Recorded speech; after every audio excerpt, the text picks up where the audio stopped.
Assalamualaikum warahmatullahi wabarakatuh.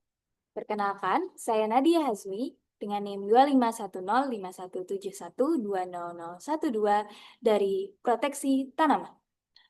Pada video ini, kita akan belajar bersama-sama tentang litosfer. Pernahkah kalian mendengar kata litosfer? Sebenarnya litosfer itu apa sih? Jadi, secara etimologi, litosfer berasal dari kata litos yang berarti batu dan sfer atau sphaera yang berarti bulatan. Oleh karena itu, lapisan litosfer adalah lapisan batuan yang membentuk kulit bumi. Litosfer mencakup kerak bumi atau crust, yaitu lapisan kulit bumi paling atas yang terdiri dari batuan. Maka, litosfer sering diartikan sebagai pembentuk muka bumi yang terdiri dari batuan dan mineral. Mineral adalah hasil pelapukan dari batuan.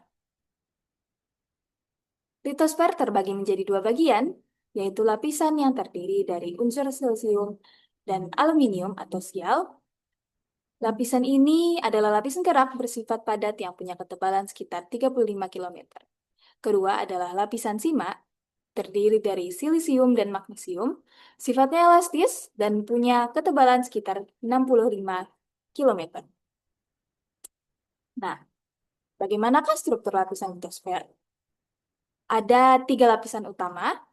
Yang pertama adalah inti bumi, terbagi menjadi inti bumi dalam dan inti bumi luar. Lapisan kedua adalah mantel bumi, dan lapisan terluar adalah kerak bumi.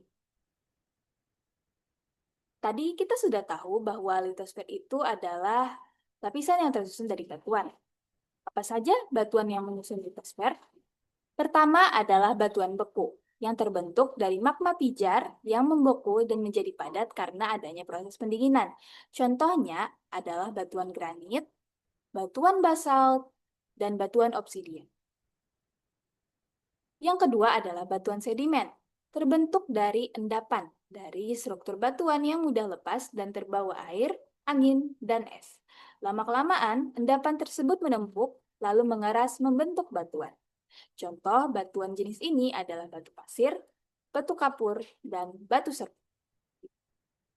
Yang terakhir adalah batuan metamorf, yaitu batuan hasil perubahan dari batuan beku dan batuan endapan yang terjadi akibat tekanan dan suhu yang tinggi. Contohnya adalah marmer, sabak, dan gneiss. Oke, setelah kita menyimak materi tadi, pasti kalian jadi punya rasa penasaran tentang litosfer. Selanjutnya, kita akan beralih ke sesi Q&A, di mana ada dua pertanyaan yang akan kita jawab bersama-sama mengenai litosfer. Pertama, apa yang akan terjadi kalau tidak ada litosfer? Nah, terbayang tidak ya? Nah, jawabannya adalah jika tidak ada litosfer, maka tidak akan ada daratan, pegunungan, atau tanah yang dapat digunakan untuk menjadi tempat tinggal bagi makhluk hidup. Akibatnya, manusia, hewan, dan tumbuhan tidak dapat hidup di bumi ini. Karena kita sudah tahu bahwa litosfer tadi adalah lapisan padat terluar bumi yang menjadi tempat berpijak bagi makhluk hidup. Oleh karena itu, peran litosfer sangatlah penting. Kedua, apakah mempelajari litosfer penting bagi kehidupan manusia, terutama dalam bidang pertanian? Jawabannya adalah penting.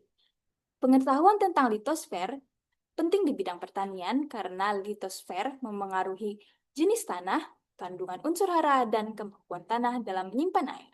Dengan memahami karakteristik litosfer, maka dapat membantu mengelola lahan secara berkelanjutan, mencegah kerusakan tanah, hingga menentukan jenis tanaman yang sesuai untuk ditanam.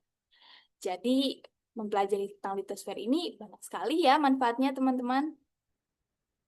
Baiklah, itu dia sesi belajar kita hari ini. Terima kasih banyak. Semoga bermanfaat. Wassalamualaikum warahmatullahi wabarakatuh.